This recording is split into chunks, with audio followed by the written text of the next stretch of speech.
this initiative as well. So I'm waiting for the slides to run so that I can quickly go through it as well. We do not set the borders. We do not say which is the Southeastern Europe. No, it's the global IGF. We need seedig.org.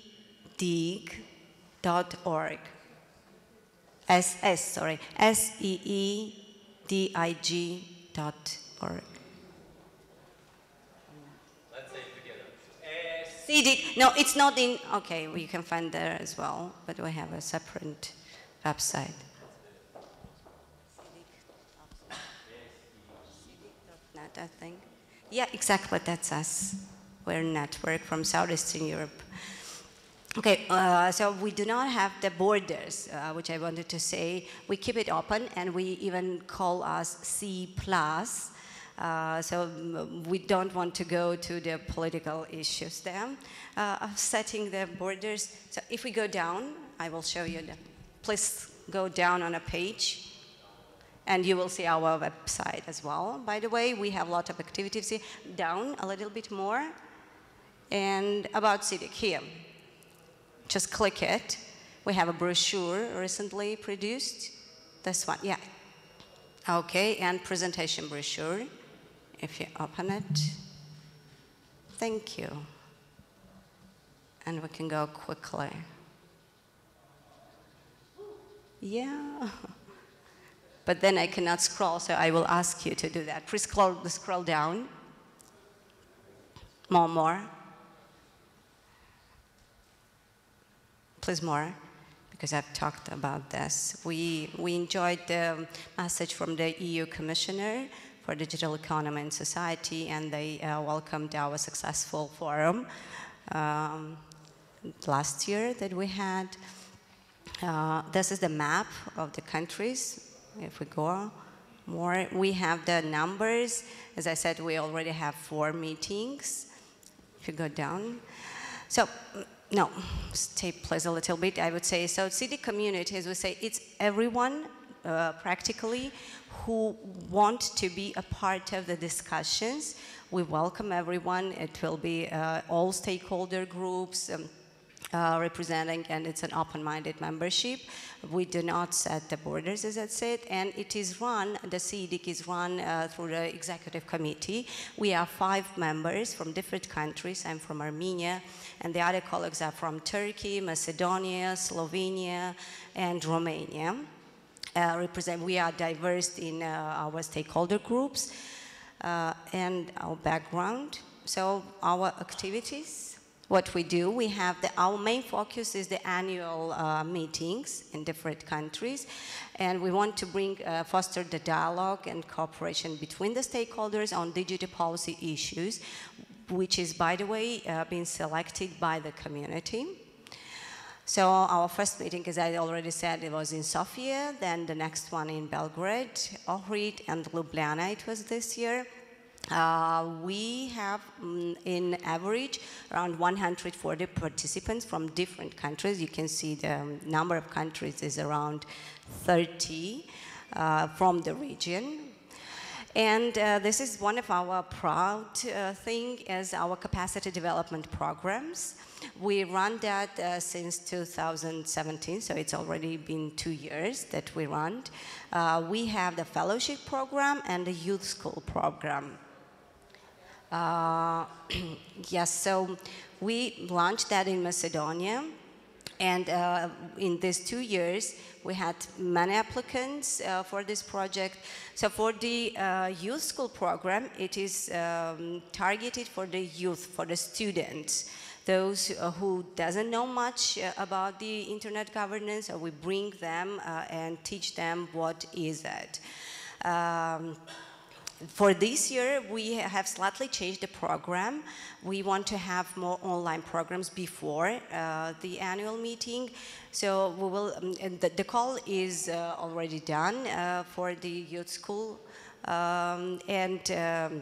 those who've been selected, they will go through the mandatory participation. And by the way, I want to say thanks to both of our sponsors, ISOC and ICANN, providing their learning platforms. This is really a great thing and a great platforms for the students to learn.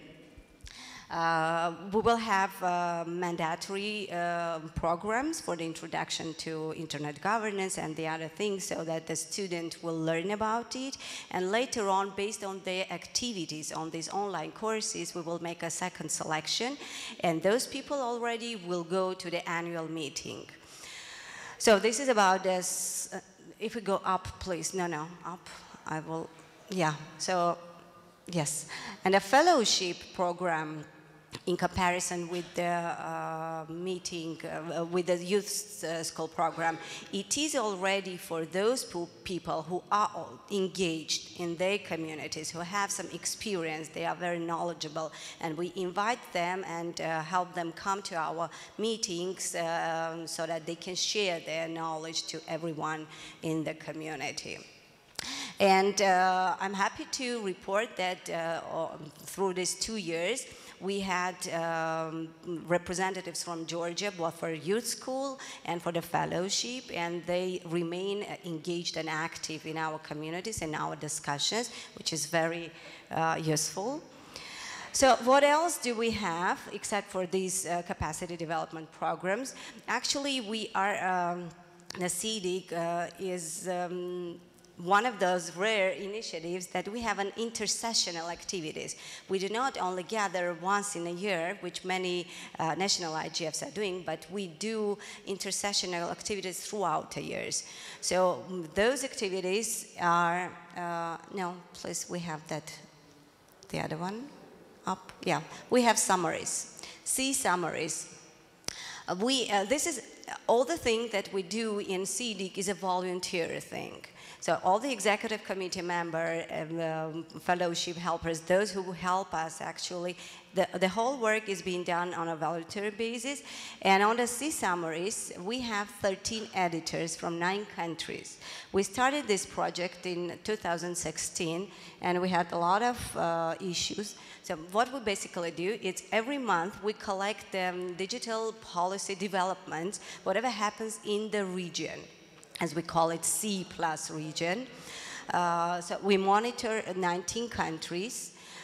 We check, the editors check what's happening in this sphere in digital policy, and we bring that in our summaries, which is available online.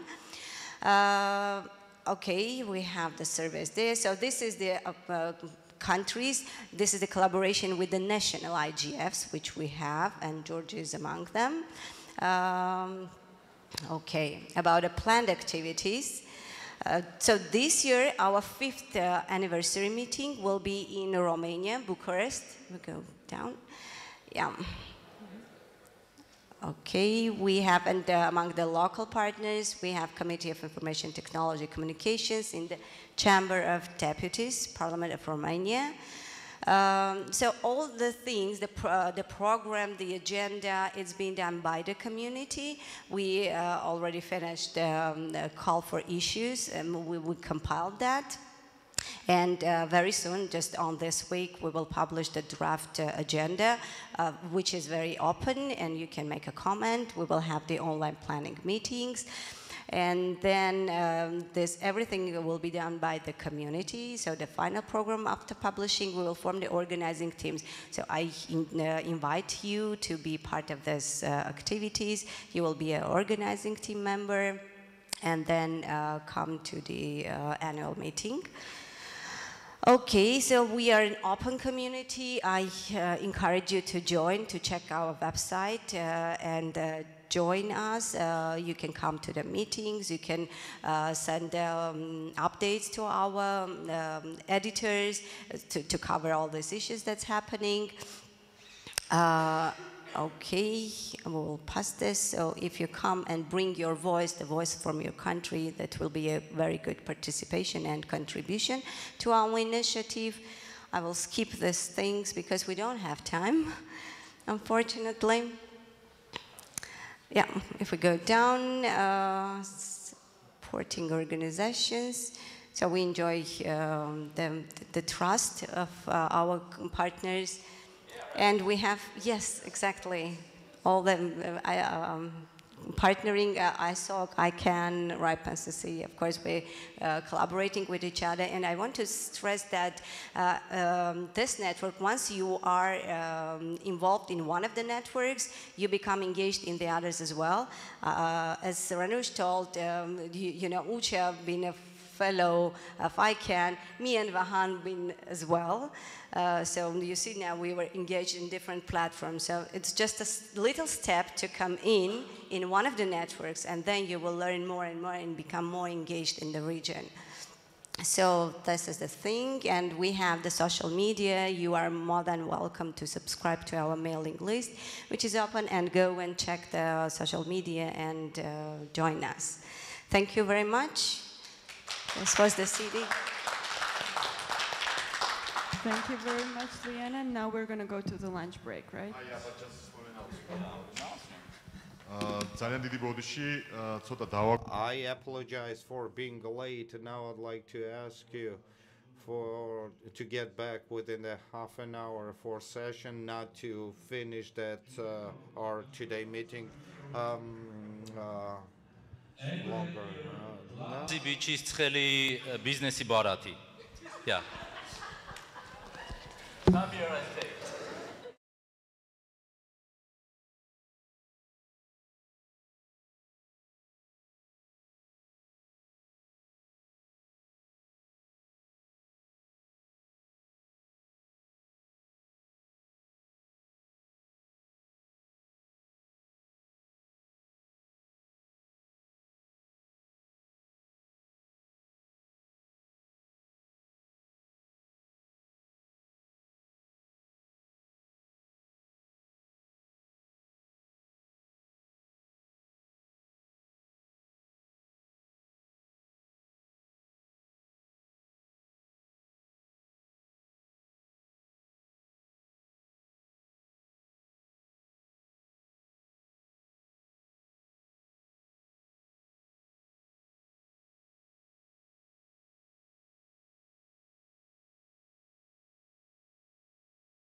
And myself, I'm Sia Gogolashvili, Chief Expert on International Relations and Management, Project Management Office, Georgia National Communication Commission.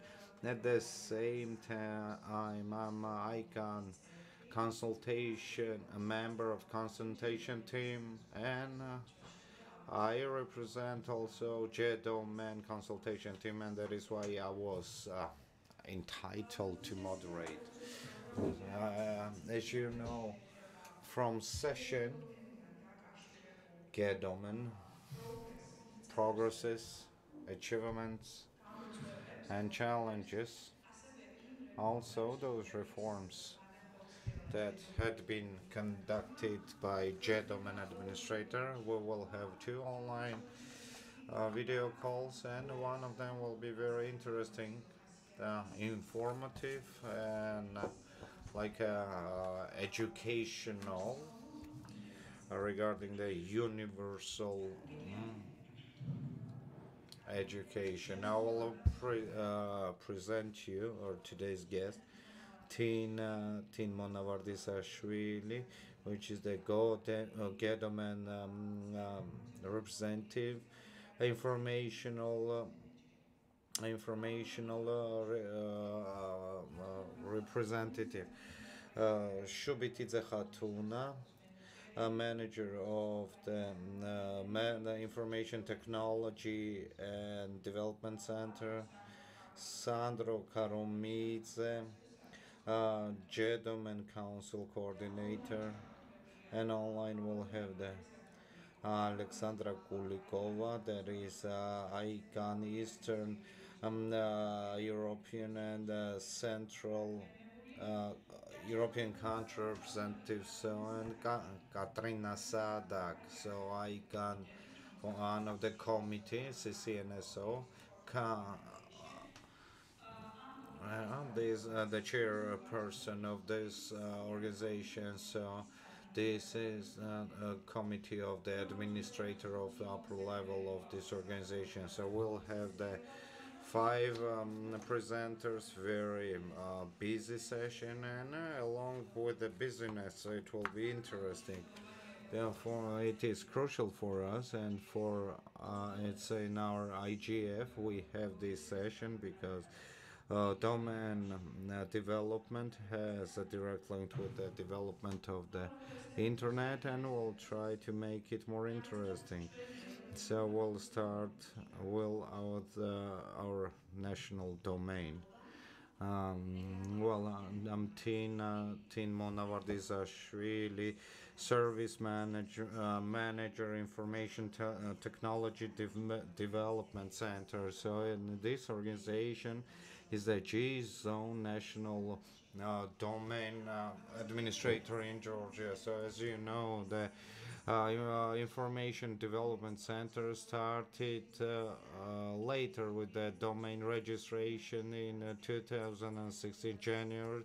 We started the pre-registration services, and this year's and during this period of time we reserved 1,200 domains, and after the 6 months we registered 1,000 domains. Today, in G zone, the number of the domains is 1,211. So here we can say that popularization promotion was not, let's say,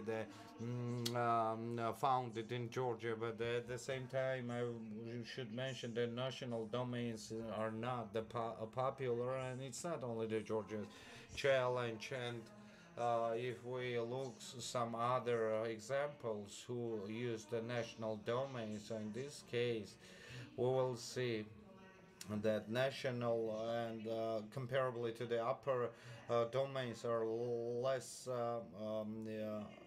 less used and popular. So we can bring the Russian example, where in 2010 they started registration in RF zone, and after the 1 month they registered 600,000 domains, and currently we are having the 850,000 domains registered. It's very good figure.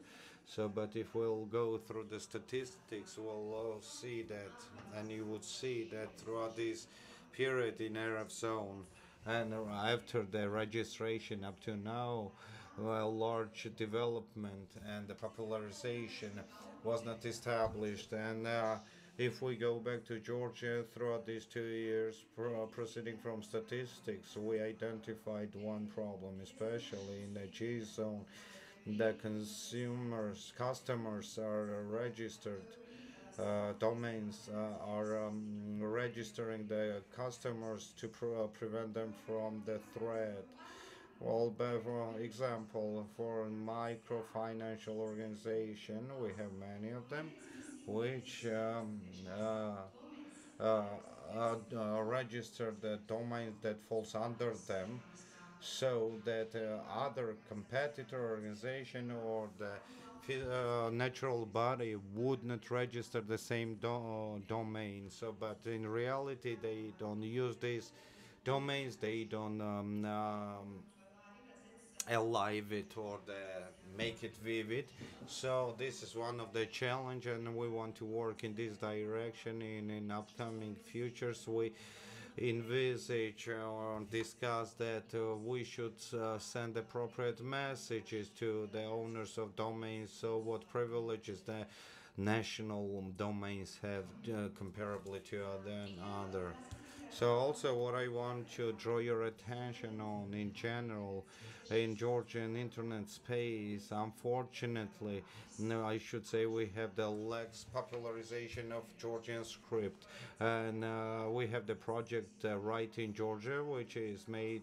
This project made is Tbilisi Bank, and it serves to promote the Georgian the script. And bad thing is that we have many domains in G zone, but basically none of them are used.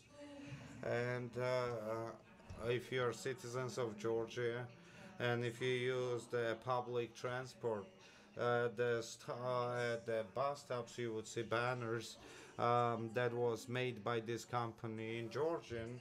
There are some tags with the Georgian script, and as a domain title is kartulat.g, which means in Georgian.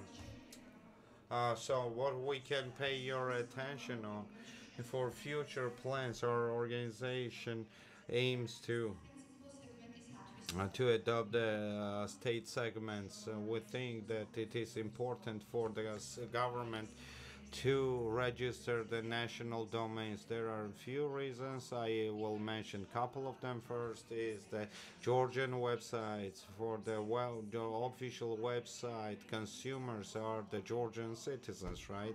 And it is fact that some percentage they don't speak English, and they don't know how to get on those websites.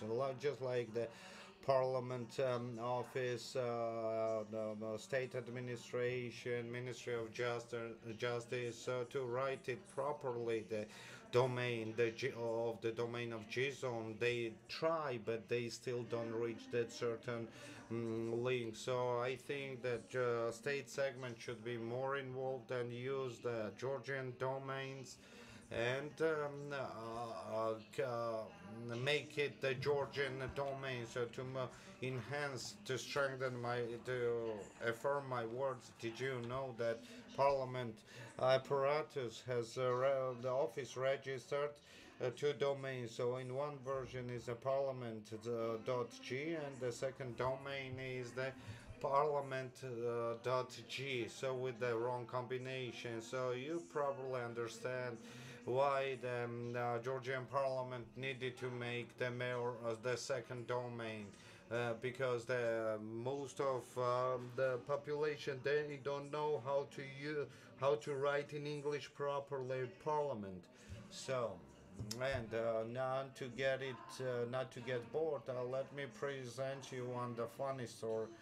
story. If we are talking about Parliament or Ministry of Justice, some state department, we fall in English translation in their G zone. But what if we are dealing self-government units like the councils or city halls where Tbilisi is not translated, and so this is a good example. What would be in the G zone? Chorotsko municipality, official name of Chorotsko municipality. I won't bother you. It is difficult combination of letter, and in 2016, very simple way out was found in this parliament.gi, and it said and in the second case it's chorotsko.g. So let me tell you that our organization in upcoming future has in pipeline Georgian language domain to add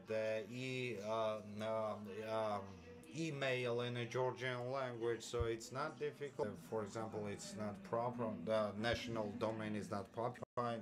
Armenian IDN representative is here, and during the discussion, we will ask them to tell us their examples. So let's move, and we have the online call, and Alexandra Gulikova, and she will present us presentation universal the universal acceptance. That's the way it was interpreted.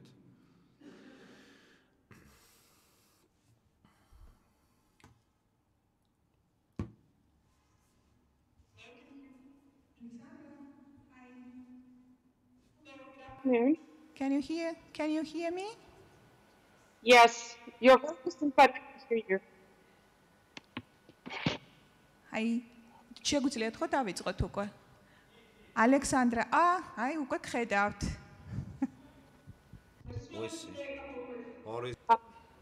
In person. Congratulate everyone on another successful IGF. So it's a pity that we could actually time very informative sessions. And I'll just move on. Just a moment, I will interrupt you. ძალიან ცუდის მენადობა აიგებ როგორმე გამოვასწოროთ თუ შეიძლება. It is very bad audibility. Unfortunately, we don't hear. That's what the presenter says. Please.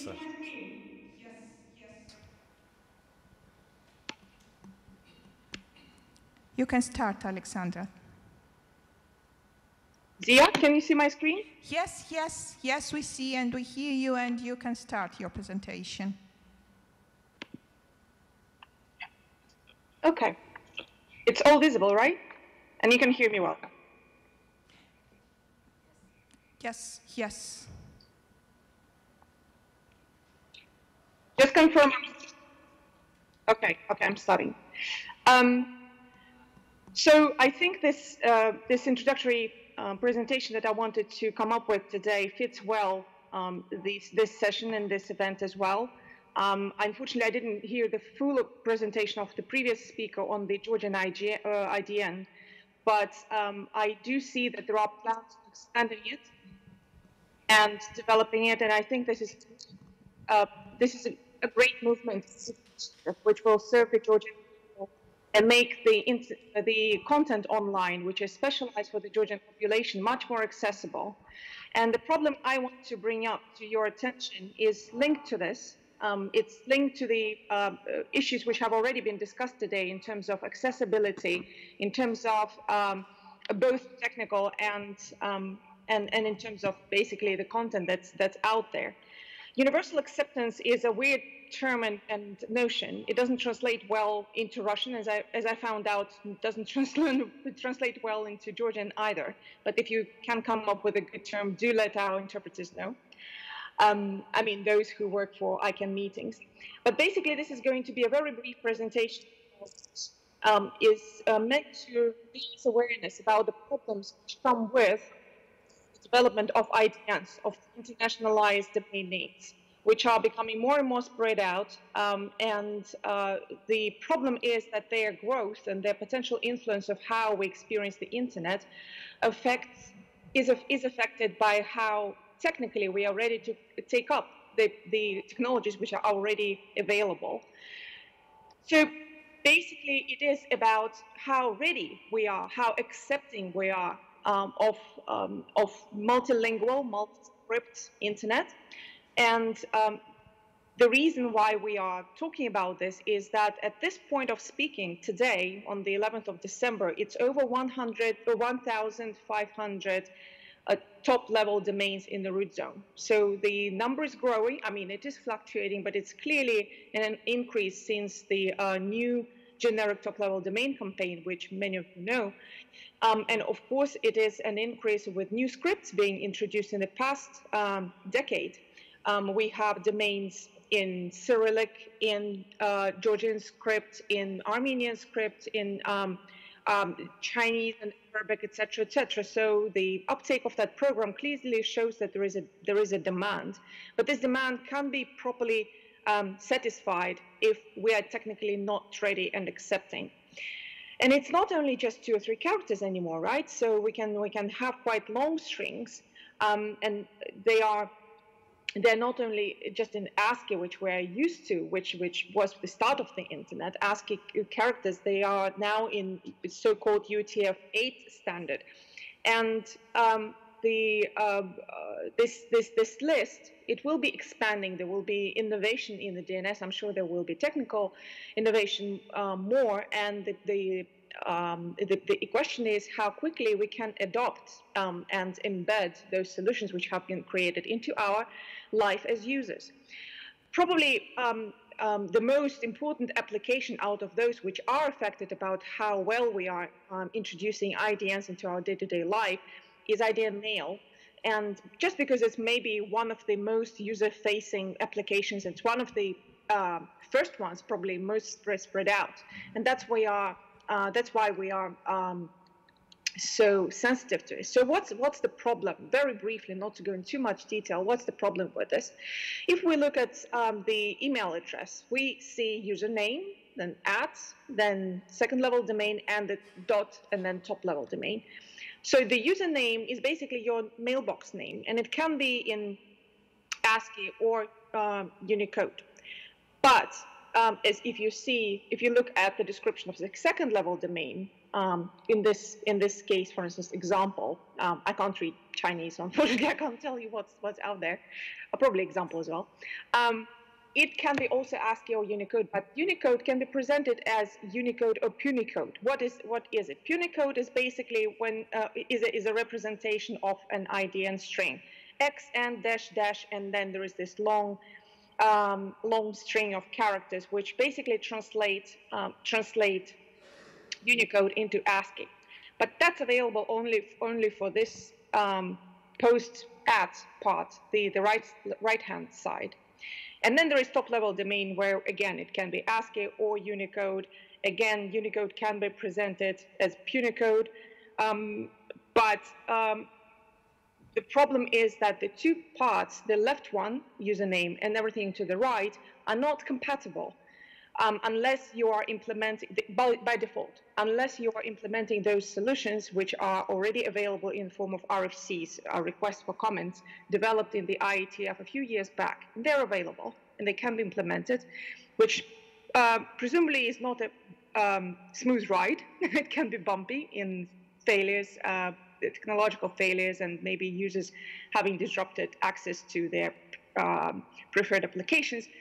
But basically, this is some work which needs to be taken in order for this to work. Let me check quickly. Yes. So what exactly we're talking about? Well, we are talking to a bunch of stakeholders and asking them to accept and validate those solutions which are there, so that basically user can use in a chat, in a search bar, the script which is available there and have the same experience as the Latin script. We're trying to reach out to different people who are who can make this possible, so that both the left-hand side and right-hand side are properly accepted by your systems. At this point, there are a couple of full solutions for this, and there are a couple of half solutions. For instance, Microsoft, Google, or Postfix have solutions, which mean that their mail applications can allow to receive and send mail, but not configure the account. Apple doesn't have it by default, by the way. So there are certain fixtures which can be done, but not by default. And then if you look at some full solutions suppliers, there are companies like XGen, an Indian provider who actually does have full implementation of universal acceptance. And there's CoreMail, Chinese solution. So to give you an example, there is a Russian IDN.Rus in Cyrillic, which is trying to implement the Indian one. Again, it's not an easy ride, but they are making this effort. So then you validate this solution so that the user basically can have their mail, their usual mail and IDN mail going freely. You ensure that you store all the necessary configurations. They are updated on a regular basis, and you process them well. So if you for whatever manipulation, if your systems need to go back to the mail configurations, they do know what IDN mail is, and basically don't get confused. So this is systemic, so to speak. And then of course that everything is displayed correctly, so that you don't get, for instance, xn -- in your second level domain unless absolutely necessary for the technical experts, for instance, for whatever reason. But as a user, you don't need to see that, right? You need to see your Georgian script, for instance. So these are, let's say, the buzzwords which are out there to see what UA ambassadors, people who care really hard about this topic, use when they're talking about this initiative. Who are those people that I needed to reach out to? And maybe some of you who feel also, if not passionate, but at least interested in this becoming real in Georgia as well, you could pay attention or call attention of some doers, those who can make it a reality technically, developers, system architects, basically, well, techies, those who can build this into the systems and make this a smooth ride. Of course, decision makers, people like chief information officers, some senior IT management in corporations who can make this a strategic decision within a corporation, for instance. That's, I guess, how things got done with Microsoft, Google, and other companies who have quite a significant user base, but at the same time have the power to promote something that can be really beneficial for this incredibly big user base. And of course, different influencers, leading people have respect and vision of where the internet is going. And as we keep hearing here and there in different conferences, the next billion is not going to be from the developed countries. This is almost a plagiarism, right? So these are just people in the public eye, those leaders, thought leaders, maybe governmental leaders who can bring this up to the proper level.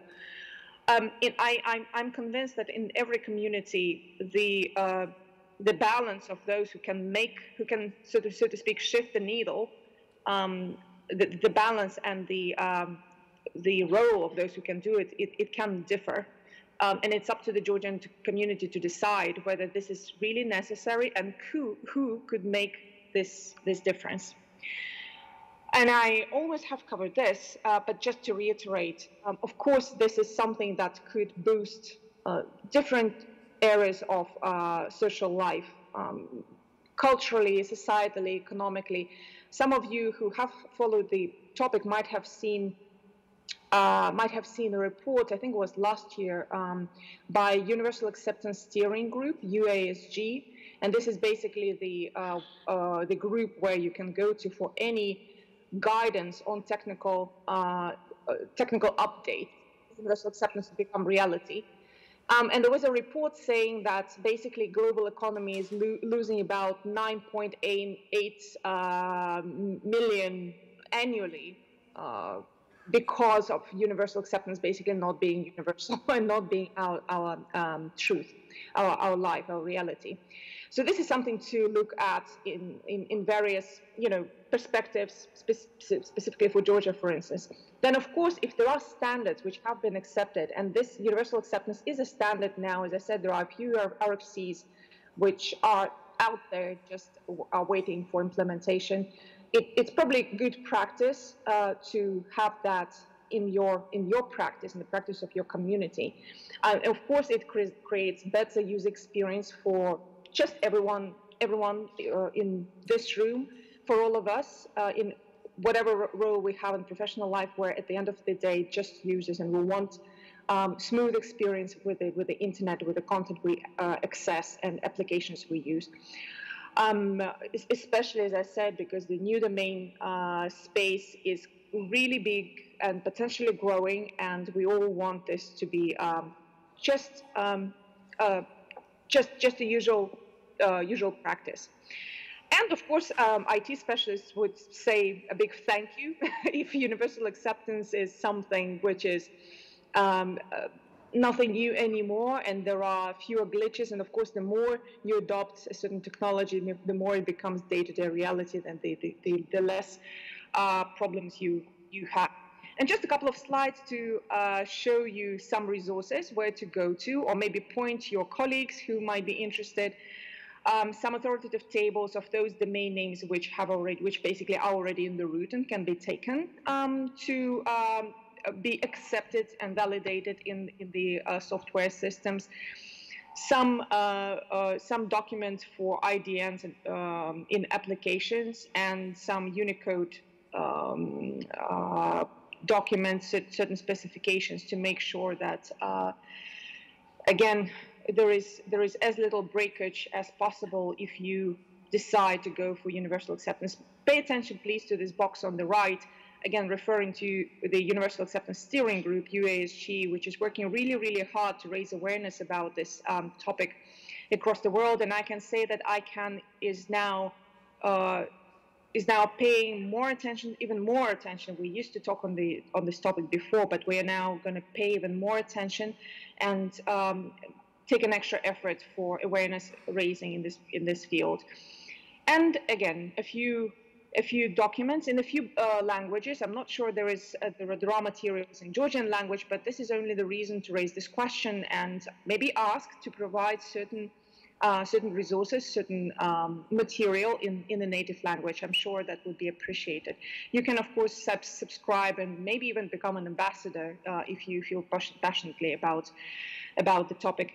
And certainly spread the word, and hopefully the internet experience in the multi-language world in a few years and decades, which will be quite different from what we are experiencing or what was true a few years back. I think this is it. If there are any questions, I'm ready to answer, and please have a wonderful rest of the event. Thank you.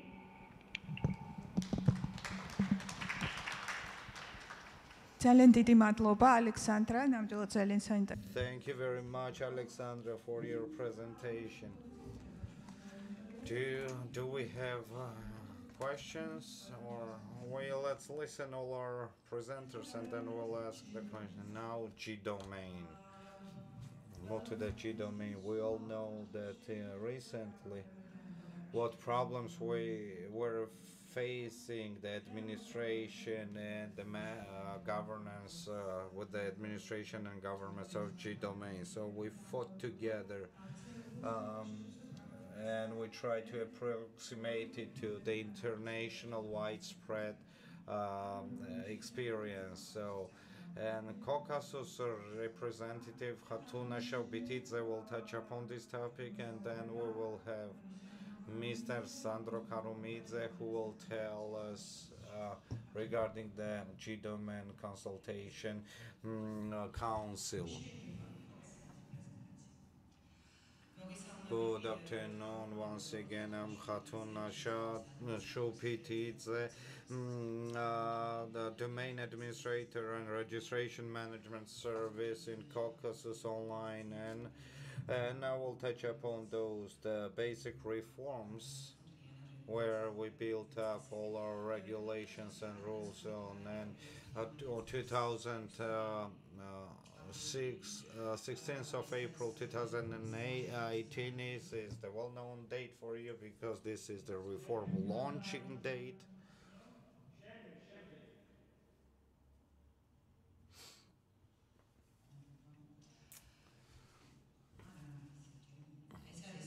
And this is the when we started the reforms, administrator, registrator, modular elaboration, and it is the widespread, let's say, experience by which they work across the globe. So throughout this period, registrating body was the only organization, Caucasus Online, which was the delegated the G-zone domain registration, and currently it's not like that. So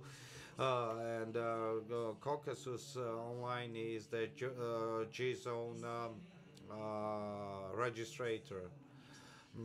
So currently we have 12 companies on the market, and pre-reform works was very ample and long, and many stakeholders were involved. That administrator was cooperating with international organization with the local, state, and NGOs organizations. It is clear that reform doesn't mean the legal and administrative regulations completion. Important is to have the technical side as well, and as an administrator, Caucasus Online working on this direction, and I would like to say that at the new year, in the beginning of 2019, we will have the renovated program system. Why I underline that? So for many of you, it is clear that administrator work with the registrator with the local app, and in 2019 we will have opportunity move on the EPPP product. This is the programming language, which is administrator talks to the registrator. It is important part. So it is also crucial to cooperate with the international organization. I will highlight the reform ideas and processing took place with the ICANN, the tight cooperation, and one of the achievement of the reforms we believe that intellectual rights, the VIPO, or the memorandum that we cooperate with, and I would like to say we already have a precedent in VIPO. Having the processes when one of the international organization to protect its brand name address the VIPO, and we have the case when our registry we cancel their domains and passed it to the legal owner according to the VIPO regulations. So it is welcoming that administrator Caucasus Online having aware that they're not let's say they're managing the above mentioned the system. They decided to create a consultation advisory council, and Sandra will touch up that upon that, and on the base of their decision. We asked the ISOC to create advisory council, and Mr. Sandro was masterminded the process. We're receiving the recommendations from them, and which it reflects in our new regulations. Now I'd like to tell you about the main principles that we are building up on, and it is still in the process, and it's not our main principles. It's a self-regulation and independence. That means that zone functioning separately and independently from any instruction. We are oriented on international standards, which means the safe registrations of the domain, creation of the competitive environment, those domains that are existing on the market, they support this principle. Also important to have the transparency. I will pass the more information. This is the publicity of the statistic information, stakeholders, engagement of the stakeholders, and the consideration of the advices and the right protection. That's the data protections also, and so I would like to touch upon each and every of them a little bit more.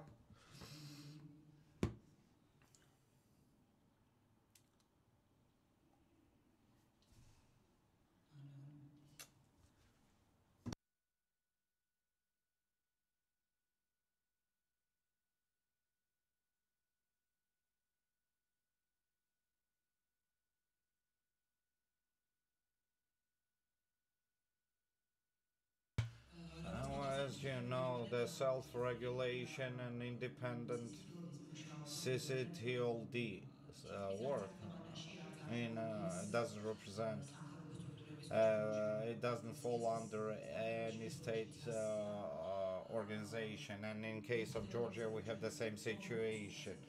We had consultation with the state organizations, and we received their advices, and we took into the consideration. But the state organizations are not engaging in governance. So it unifies NGOs, state organizations, TV operators, or registry companies, and with the constant cooperation throughout the time, we will brush up and will resolve all those problems that we're facing in the G zone. As I mentioned, on the market we have the 12 registry company, which is welcoming for our size zones, because we value appreciated those interests that was expressed by the 12 companies within the 7 months. So they are in the full compliance with the regulations that was presented in front of them. So, and they will now the customer will decide with whom they register their domains. And now we would constantly were appealing in events in a G zone where the POC and the information wasn't accessible, and currently it's not like that. From 2019, when we launched a new portal, which is provided by the registry, this information will be accessible for everyone. So these domains are transferred, and the percentage are like it looks like this is transfer domains are 37%, 41 need to be transferred, and 22% for the future registrations. So to make it more simple figures, it looks like the total number is in GSON of the domain names, 42,392 new registration, 900,500 transferred, 15,788 need to be registered, 17,107, and cancelled is 8,449. Canceling doesn't mean that G zone didn't lost its attractivity or interest, but the canceling means that it's identified with the concomitant processes for the for the registering the process, and for some of them they didn't have the clear picture what was going on, and due to their debt, and we had they were cut off. So, and these canceled domains that were automatically canceled, so they re-registered with the new name, with our new registrators, and they are presented with the new name. So our next slide. Here we have those organizations that we're cooperating with and having the memorandum, the international and local organization, with the Office of the Personal Data Protection. We have worked with them very tightly, and registrators that are publicizing those information. It is coordinated with these agencies, and we are supporting sticking to the GPR, as the regulation as it is mentioned. So we think that after 7 months of the reforms in G-Zone, we had many important events in October. In Caucasus Online, as the administrator of G-Zone, became the European CCT unification, full member of this unification, and then it is very important event for us, because such a every step towards the Europe means that so what finally will bring us to the Europeization. And I think that cooperation with Center, it is very important, and just because that this is the space for discussion, communication, for sharing the experience, the great experience with the 52 countries, and discussion of the burning topics. And it's interesting, and we constantly cooperate with the teams that were created within the center, and we receive them recommendations, and it will be reflected in our regulations. So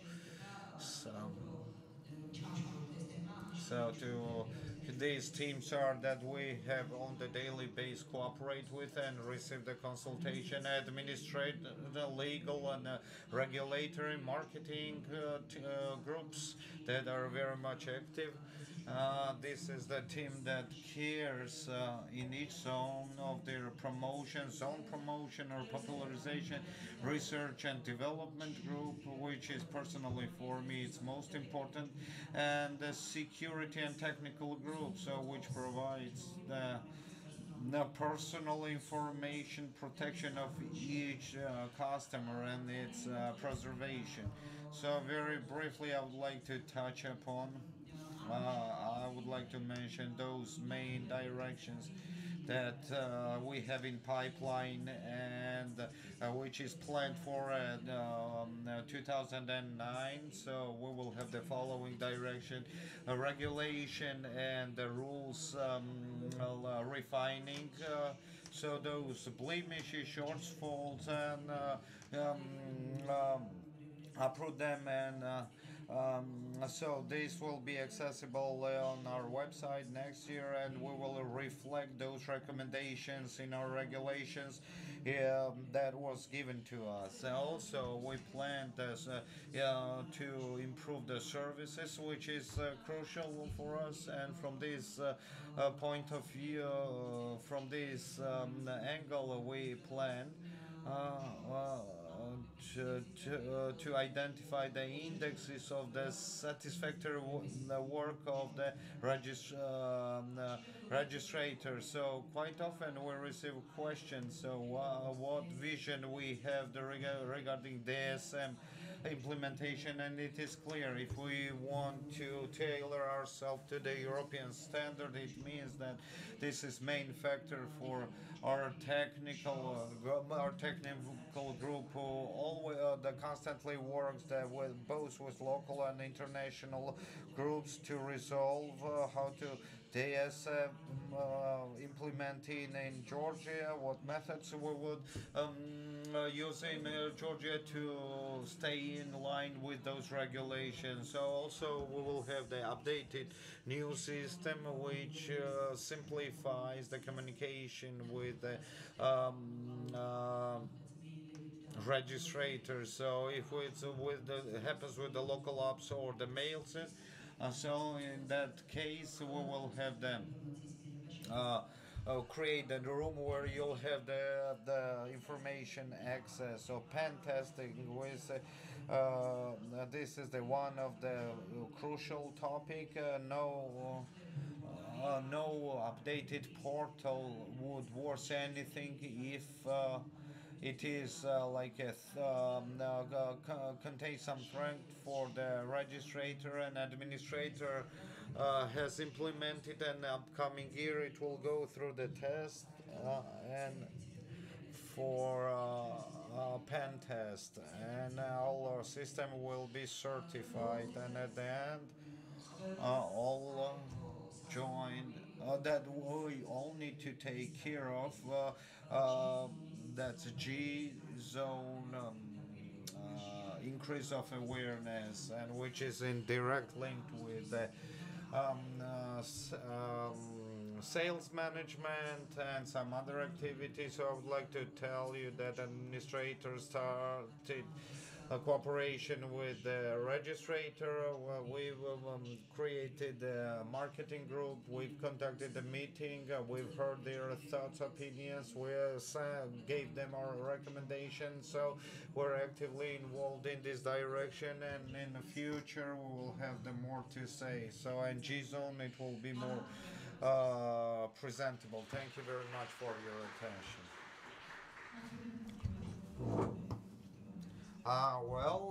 It's amazing because just 1 year ago, G domain zone, we had so many problems, and within the 1 year, we made so many things. We've got, and I will congratulate all our internet providers, internet customers. Excuse me. Well, good afternoon, and I introduce myself. I am Sandro Karumidze, and I'm involved in different activities. So it happened that I to be a coordinator of the advisory board of G Domain. So, and I am trying to coordinate their activities. I won't take a long time. I've touched upon Internet Society. It's global organization, and we have the local team, which is informal and not registered, but we are the volunteers and trying our best. And a few years ago, we decided to to show our effort to regard towards the domain and support it. It is important to say that Internet Society and our local team, accordingly, we are supporters of.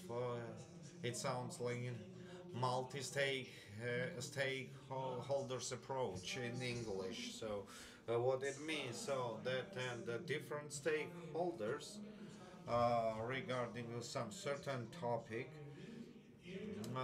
they cooperate together and try to resolve the certain topics. So in this case, regarding the domains, there are different stakeholders. One are the consumers who registered, and then is the administrator under whom this domain falls under. There are the internet providers, NGOs, state, so different team groups, and each of them they have their own interest. And our approach was to support them regarding that certain activity.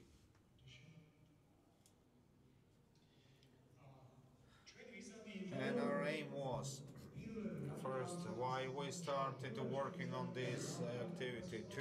Our aim was to make this process transparent, to engage the different stakeholders and to have some kind of oversee of these processes, like institutional oversee. If somebody is not happy with something and they might claim somewhere and write in a Facebook, that would not be nice, right? So, and we like to organize something, share the information, and in an organized manner how these processes were running, and also to support institutional support of the administrator. Back in a time, if administrator would ask me something, somebody else separately. Here we wanted to create some mechanism, body, where we would work together. Well, the small story. Internet Society has been engaged from 2016. We were working with the Ministry of Economy, a regulatory body, and in 2017, when started reforming this system by the Caucasus, we told them that we're here to support you, and we started our communication and agreed on to create a consultation or the advisory committee. So the advisory committee. So this is the structure you can see on the slide. You have Caucasus Online, you have the Internet Society, Georgia Internet, between this Internet Society, Georgia, and the Caucasus Online, there is a memorandum in which there are stipulated those regulations.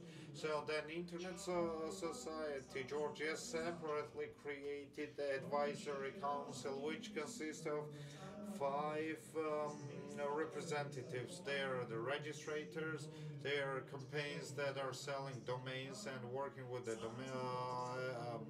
Then telecom operators, NGOs, consumers representatives, the people that actually protects the consumer customers' right, and it has direct link. The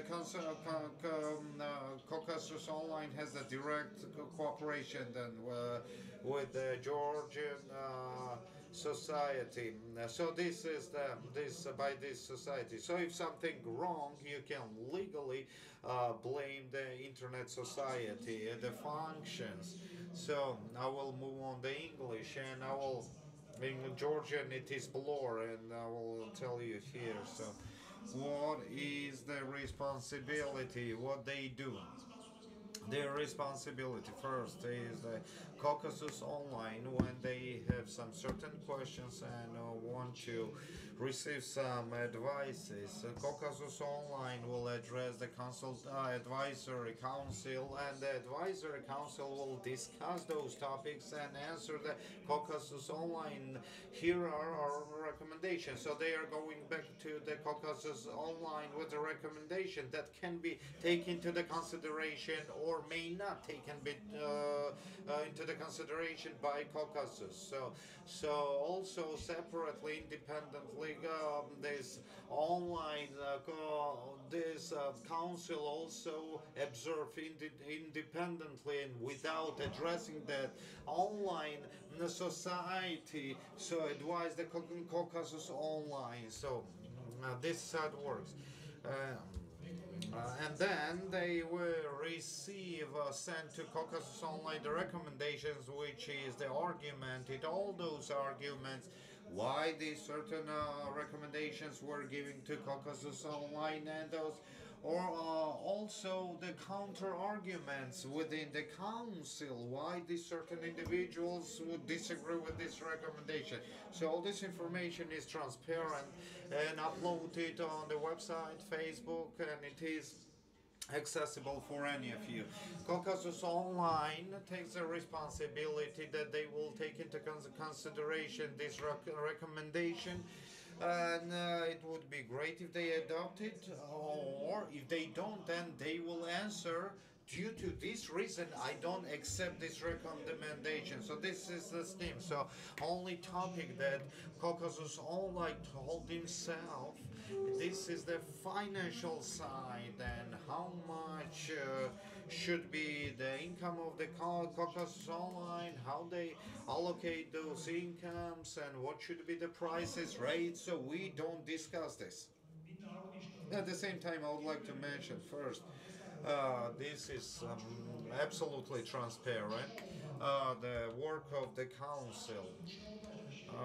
There can be any of you can participate in the council. The sessions are open, and engagement can be by visiting and also by online. You can send any notification, and you say that I want to engage in the discussion. And as I've told you, this all the above information is open, and registrator are presented, all of them are presented. Government, from the government side, five institutions: the Ministry of Economy, the regulatory body, communication, National Commission of Communication, personal data protection service, SAC patent, who are working in this direction. So I've told you about the functions of the council, and we're working basically. We issue recommendations, and I would like to move on the recommendations. So just to draw the comparably clear picture. So one slide here, why it is useful to have the council. You might come up with the question. There are the advisory council, which might advise the Caucasus Online, and this recommendation may not be discussed or considered by the Caucasus Online. Then you might come up with the question, what is the purpose to have such a council? So we were discussing while creating this council, and we came to the conclusion that whether you accept or not the recommendation, at some discussion of some certain topics, when you have different stakeholders, it allows you to be processed from the different angles, because each stakeholders, they look at that certain topic from their point of interest, so you can process that from every angle. And if all stakeholders discuss this topic, and if recommendation is like on the 51 against the 49, then it's not serious recommendation. But if different stakeholders that don't have any link to each other, and they come up with that idea that this is right recommendation, then Caucasus Online will see that, and they will follow that recommendation. And it is possible to have the discussion, that without discussion, for example, even without discussion, one party would say it's not, it's bad, and another one it says is even worse, and so on and so on. But when you sit down and discuss behind the table those topics, you will find out that it's not end of the world. And each party, just like I tell you, they see from their own like a point of interest or the perspective. So and each company, they pass their thoughts and ideas regarding that certain topic. So we started our work in July. We had the first session in July, and totally we had three hearing when the Caucasus Online addressed us, and we elaborate some recommendation. The very last session, we received the let's say the recommendation. There is an important G.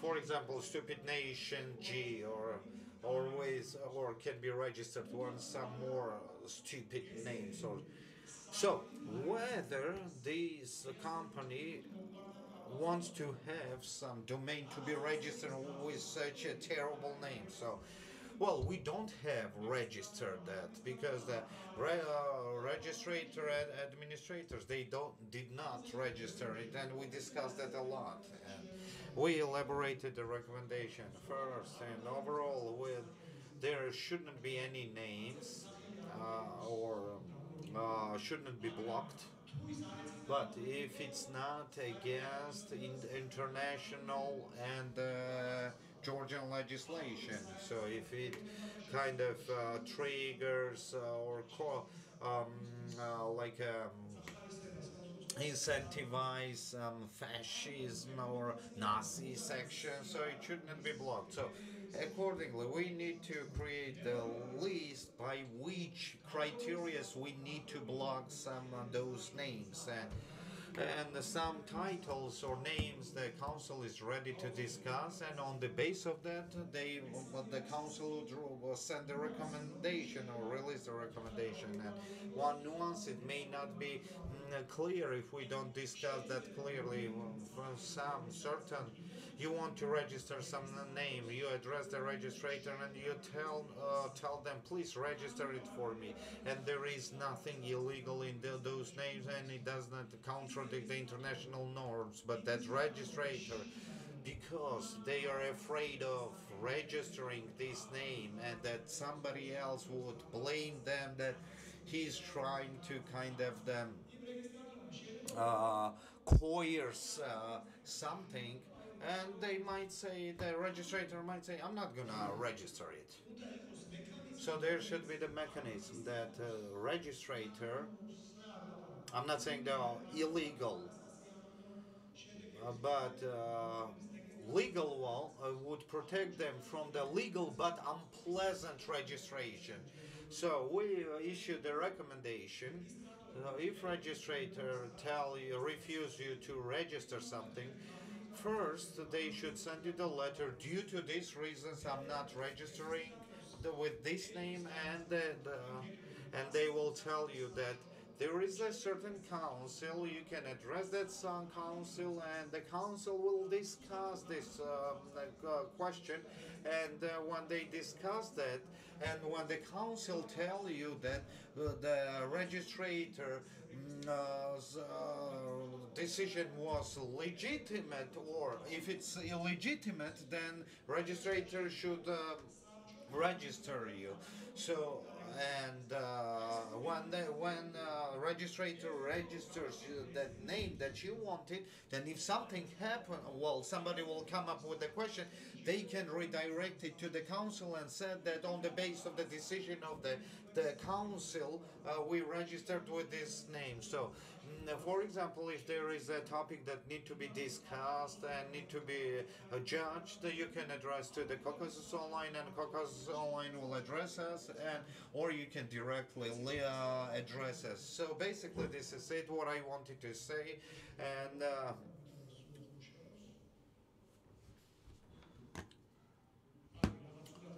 So, and I would like to conclude in here on the Facebook, in internet, if you CCTG, CCTLT advisory board, there'll pop up www.isoc.g. You will see the link where you can find the information regarding the advisory council. You have all the acts over there, how to get in touch with us. So this is it. Thank you very much. Thank you very much, Sandro. Well, it was not a novelty for me, but for society it was a new thing, and to have advisory body, the council, and it exists in European countries, and it exists in Belgium, in Estonia. So we are following the international practice. And it's not, let's say, exactly the same. The copy, well, there are some little differences, but still, it exists. We have another internet yeah, video call. Madam Katrine, do you hear me? Well, not particularly well. Uh, Katrina, hello? Can you, do you Hello? hear me? Yes, very well. We hear you. Okay. And we see you. Okay, oh, that's good. Hello, everyone. Hello. May I have a question, please? Yes, sure, of course. Քարտուզը կատավալ, რომ I will switch in English. So, you could hear our presenters, yes? So Yes, you I could did. hear what kind of changes we have here. And the most important thing is that we have now registrar model. And the most important thing is that our G administrator is a member of center. And G plans to work very closely with ICANN. Could you please, as CCNSO chair, share with us what is it close relationship with ICANN and what is it registrar model? I mean, what is it relationship between CCTLD registry operator and registrars, or registrars and registrants, or registry operator and registrants? Yeah, thank you very much. I think that's a very great question. And thank you very much for the opportunity to participate in your discussion. I'm very sorry I'm not there with you today. From everything that I saw, it's a very interesting and valuable discussion that you're having now there in Georgia. I must say that international cooperation has helped us, the registry, and in my daily job, I'm also the CEO of the cctld.lv, that is the country code for Latvia. We're smaller than you. I mean, in terms of people, there are less than 2 million, but our spirit is big, so we're working in order to make sure that we serve our local internet community. And participation in regional organizations like Center and participation on global arena at ICANN, CCNSO, which is a global platform for CCTLDs to share their experience. It had taught me a lot. To me personally, it taught a lot to us at the registry level, because we also you heard today the center has many different workshops of marketing, legal, technical. So we use the opportunity to learn from others. Having said that, it doesn't mean that if something works well for one CCTLD, it will work for another. It really, everything depends on your local situation. It's something that we, all CCTLDs around the world, we realized when we talk about CCTLDs, one size does not fit all. And that's why perhaps everybody has to find their own way. But learning from others, sharing with others, it's really very helpful. From what I heard today, I think you've done a great job, amazing job, really. And I think the most important one is that you start talking to each other when you discuss and you try to find the best solution, the best way forward. Because only you, the end of the day, it's only you who know what's the best way for Georgia. And yeah, and I'm sure that you can find really helpful hands all around the world. When you talk to any CCTLD, they're very, it's a really very great community, and they're always willing to share with others, share their experience, because you cannot go to a bookshop and buy a book how to run a CCTLD. That's something you have to learn. From your own mistakes and probably from the mistakes that others can make. Yeah, so I think that .g has been a very good partner for CCTLDs. As you heard, they've become a center member. They're also a member of APTLD. That's another regional organization. They even hosted a very great meeting. So it's this dialogue that you have internationally, dialogue that you have locally. I think it's really great thing. And yes, collaboration, registrar model is something that helps you, helps your end users, your local internet community to grow. And it's at the end of the day, it's all about collaboration. It's all about talking to each other and finding the best solution. I don't know if I answered your question. At least I tried. Yes, thank you, Katrina. Maybe our CCTLD administrator has any question to CCNSO chair.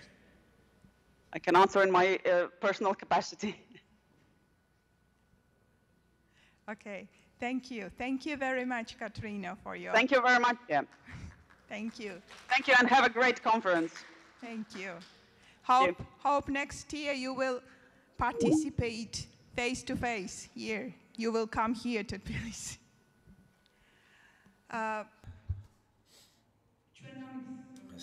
Well, in fact, our presentations are over. Now, let's run the Q&A. Yeah, already. Here we go. Let's start. Please, let's start. Mr. Grigori. Society Vice President. So let me ask you, I'm Kalbatono. No. Hatuna. Hatuna, let me ask you, what is the business model and who will be advertise.ge? Registry or registrars? So, I mean, how is the sales price and which is a definition for retail price?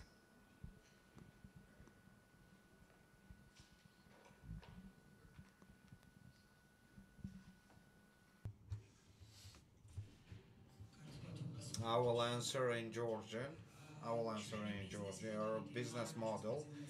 We didn't have it in our presentation because we consider the administrator identifies itself the part of the pricing regulations, and quite often we have these questions. And Mr. Sandros mentioned the consultation body is not involving in the price identification policy, and we've conducted researches on the base of with the cooperation with our international partners, and we know what is the wholesale and the retail price for our size and the zone administrators, and we think that in details discussion of the prices in this space and the conditions won't be right, and our price is the publicize all the registrants and our consumers know that, and the business model is the provided so that the registrators are not limited in the identification of the prices of the domain registers and identification of the prices should be done in the way that they had the contract back in the time. As for the price, we are trying to keep up with the stable situation. It's not the price that may not be accessible for or acceptable for any segment. I think we have the very democratic price with some other countries, and I think that a price policy will definitely support the G-zone development and appropriate marketing growth. Here.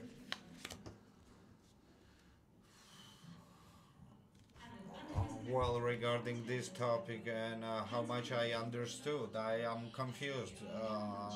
And the G code is under the possession of Georgian, the Caucasus online. So, and Caucasus was purchased by Magticom. Uh, how that works? Well, G code. The Caucasus Online is not possessing the G code, so the Georgian state is possessing the G code. The Caucasus Online is the administrator, and they is the overseeing, is the let's say managing body, which is who was the delegated by the international organization ICANN.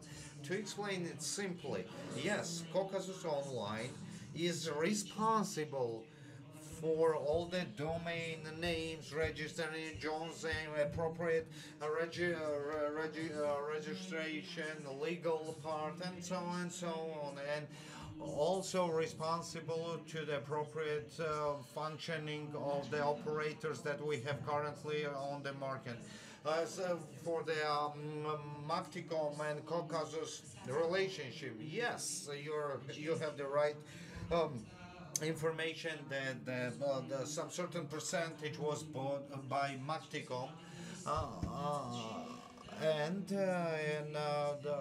as for the domain administration, selling package remains with Caucasus Online, and I think it's so. If it's your question, so the Caucasus Online will remain the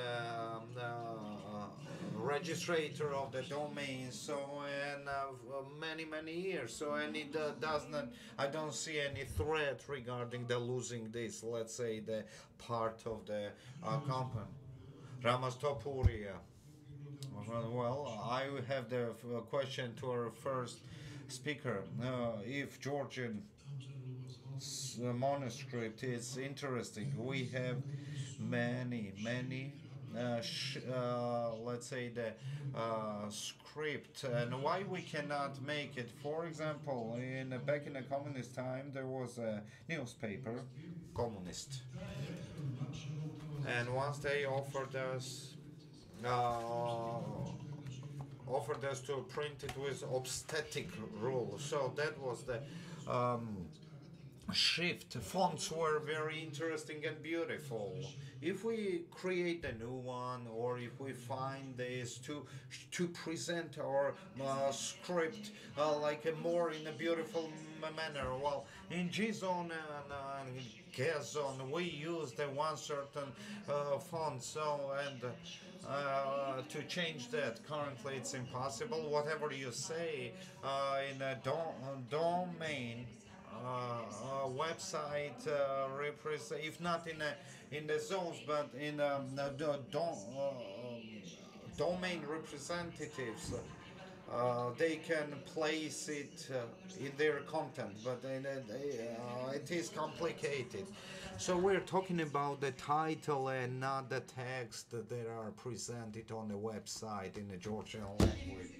Well, I'm talking about the font, domain name in JSON and GZON. We have the one font. We don't use some other, and in future we don't have anything to change it. So yeah, I mean the unique. We're talking about unicorn, right? Yes, this is the standard, and there was a icon. There was a request from icon that this is the standard which is used for domain titles. Other than that, it's impossible, at least at this level. So, and we do have some more beautiful shit. So, and the site owners, they can use it while presenting the sites.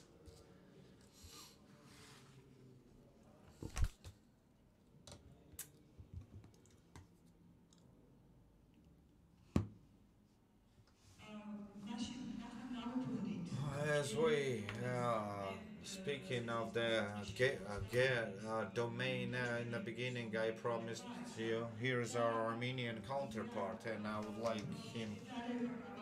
would like to ask to make the comparison. And it is problematic in Georgia, and it's not popular. Also, it's problematic in popular some other countries, and I would like to know what is the situation in Armenia. Dedi madloba, madloba. Liana Galusian, CCTLD, Somkheti, .hi. შედარება რომ გითხრათ რა გვაქვს რა ვითარება გვაქვს ჩვენ როგორ მზიამარსენა სიდიკი კვლევა პოპულარობასთან დაკავშირებით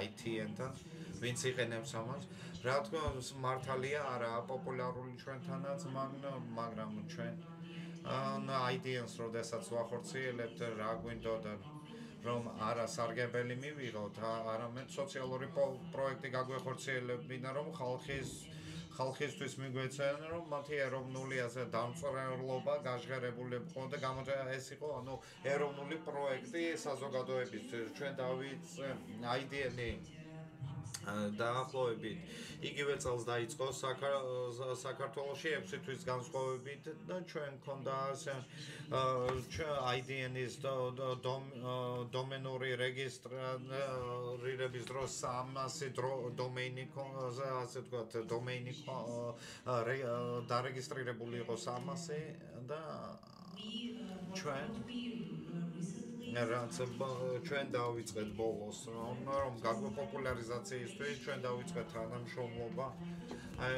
ესე იგი ენის კომიტეტთან რომელიც მუშაობს სახელმწიფოში და გავგზავნეთ მთავრობას რომ პირველი რაც უნდა გამოიყენოს ასე ვთქვათ მოქალაქემ უნდა შევიდეს სახელმწიფო ვებგვერდზე და of the website. Well, the first idea was, in truth, was for the president, the name in Armenian, president.hi. But the state bodies, they do not use themselves, which is unfortunate. But we started this collaboration with the language committee, and they sent this to the new government. Well, we're now fortunate to have a new people in our government, and things are getting moved in this regard. And they reacted, actually. They calling us and saying that what names is better to use. And we also, that is the program number 1, to go through the government, all the ministries. And then we have the second level, which is for the universities and educational institutions. They also want to have the domain names in Armenian script, and we announced that we will give them these domain names free of charge for the educational ones, and because we want it to become popular. We don't want to get profit, but to have this opportunity. And all those people on the kids at the schools, when they start searching and doing their researches, their studies, etc., just from the beginning in their early childhood to go through their national script, that it will become popular maybe in 10, 15 years. We don't think that it will be better situation rapidly changed now, but for a later period it will come. And also we, given the situation or the specification of Armenia, as you know, we have a large diaspora over the world. As we say, we have 2-3 million in Armenia and more than 7 outside of Armenian border. So we want to get to reach out to the diaspora, the other countries, and make it popular among those Armenians, and also to boost and keep this heritage of Armenian language, because we have for many centuries in our alphabet, and we want to keep this for our community, for our people. So we're moving there, and we hope that with the new government, we will really have this close collaboration and make it popular. So let's see what we'll do as neighbors, and good luck to Georgian IDN CCTLD as well. Thank you. Yeah, I have another question. Okay, thank you. We have the question, Mr. Grigori, and then Sophie, and then Liana, and let's finish because it is too long. Mr. Sand, As I understand, you have pre-moderation. Am I right? So pre-moderation before accepting the request for domain name, you have to check it and then give it. No? Post-moderation.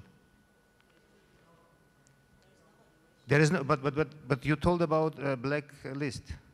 No, let me explain. So before registration, you have to check your blacklist, and if there is no such word, you can register it. No? No, I will explain. So currently there are some domain names are just kind of denied registration.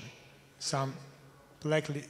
There is no blacklist, but there are some domains that are obvious kind of for administrator were obvious over the years that they shouldn't be registered, like a very, very bad combination of, so offensive words, but there was no regulation and there is no regulation.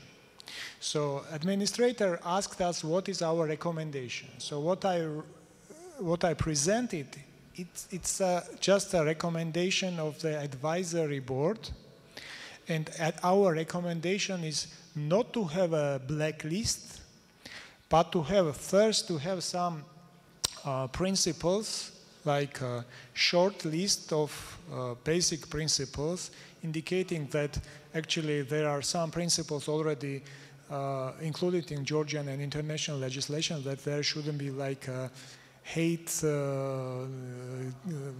how it's called, like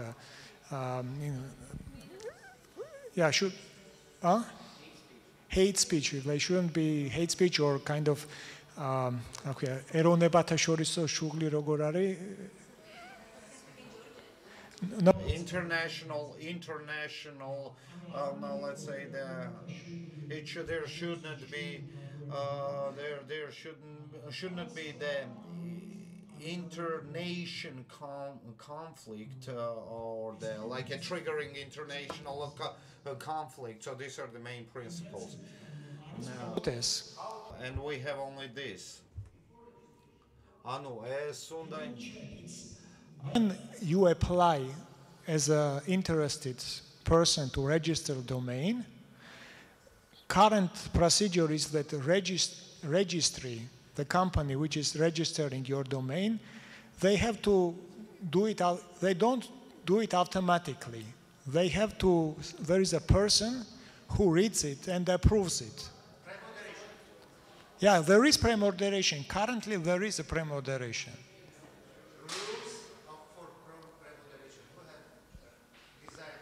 So there are no rules currently. There is absolutely no rule. If there is a person who decides that it's offensive, they may not simply not register. So that's what we are working on. So this is how we can, how we work. That's it. Let's engage Caucasus and they will give us an answer. We don't have rules and procedures, and we don't have blacklist at this moment. So the question was to this community, to our board, to give us recommendations what to do and what kind of procedures we need to implement. So this is in progress. Because, because of reform, before this period, we had some domain names that were suspended and they are not active because we, based on recommendation from Communication Commission, we stopped these domain names. But since now the rules and procedures have changed, so we are thinking how to deal with this situation. Do we need to have the blacklist or no blacklist and everything is registered and freedom of speech and expression and et cetera, et cetera. So this is the ongoing process. So what was my question to Liana and to Tika maybe? You were talking about ideas and popularity, et cetera. So, at this moment, after this reform, we're starting to work on communication with public and to give this information to the public about our reform and about the domain names, etc., because it was never advertised in Georgia. And these are our first steps. And what was interesting for me, do you have the case of popular ideas throughout the world, and what makes them popular? Because not yet. Okay, because, or maybe, do you recall some, I don't know, success campaign for perfect communication? Since you were more or less watching this market and you have more information, and maybe you will have some cases of success stories. So this will be very interesting for us to share with us. Thank you. Yeah. Thank you for the question. Actually, so far we don't have success stories, unfortunately. But there is a big tendency using the Armenian scripts in the internet, in the chats, in the social media. So recently, like 2-3 years ago, it became very popular. So population started writing in Armenian. This is a beginning, but not for the domain names yet. So now, we need actually to work on this to find some good campaigns, an organization which is interested in these things. Yeah, I'm sorry, I'm standing on the back. And to make it popular to everyone. And once we have the success story, we can go forward on this. But what we think is the first thing, actually, is the state bodies, because they must have, and all this information, which is governmental, which is for the citizens, for the people of the country, it should be actually in the scripts, and they should have this. I was hearing about a parliament, you'll be speaking about that name. Actually, yeah, we would have the same things. The people, they do not know how to write. They must not actually know that in English. It's not a must, but as a native and very harmonic thing, it's their native language. They know that in Armenian, and so it is really very harmonized to write that in our language. So I think there is a problem of outreaching people. They do not have much information about this availability. So even with the language committee, when we went there and said there is such things, oh, it's so great. We didn't know about that. So yes, once it was not a commercial project for us. We didn't put much effort. We're an NGO. So it took us a little bit longer, but now we are enthusiastic to this, and we want to push the idea and thing. And just using the opportunity, if I may, just giving a question to the Caucasus Online, you said that you're speaking about a business model. I was curious to know, do you have your zone open for the non-residents? So practically everyone can register in your zone or not, and physical people and physical persons and legal entities. Because for the Armenian, like both, well, I'm not speaking about the IDM because there's no need, those people who don't know the script, they won't use it. But for the .am, it's open for everyone, basically. Well, I will answer you on the base of the new regulations. The G zone is open for the resident and non-resident individuals, and it is easily like our registrators and registry can become like become the for foreigners. I mean, it's our zone is the open for everyone, and we are ready for cooperation for the non-residents as well. Let's finish our session, and thanks to our presenters, to our online presenters. Thank you for your questions, for your engagement.